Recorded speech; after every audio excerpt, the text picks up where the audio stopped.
Good evening and thank you for joining us. Well, residents should be prepared to see a new fee on their utility bills. A funding model for repairs and upgrades to Lloydminster's aging stormwater system has passed third reading at City Hall. And as MacVicar reports, there's still concern over the cost. When it comes to stormwater, we don't think much of it. Down the drain it goes to be discharged out of the city. We only notice when there's a problem with the system. The city of Lloydminster's stormwater system is old and in need of over $57 million worth of upgrades.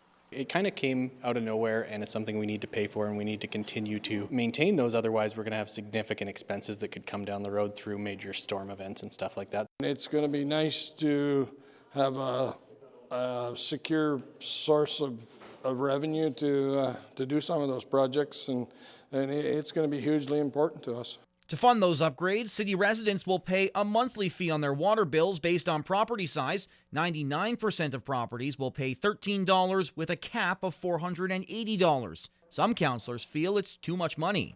There are people that just don't have the money to pay those kind of increases. And if you're paying $1,000 municipal tax right now, you're going to pay another $156 is what you're going to do.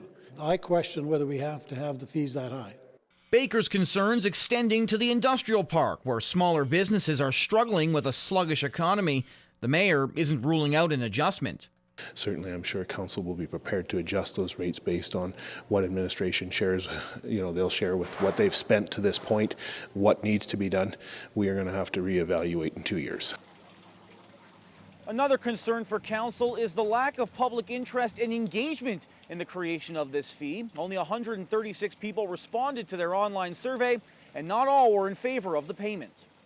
I wish more people would have come out, because then we'd have had a broader selection of sampling. But, we did have the open house. We had the online.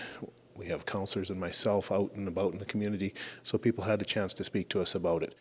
Another open house may be in the cards, as the mayor expects to hear from residents very soon. I'm sure once it appears on their utility bill, they're going to go, where did this come from? MacVicar, UCAP News.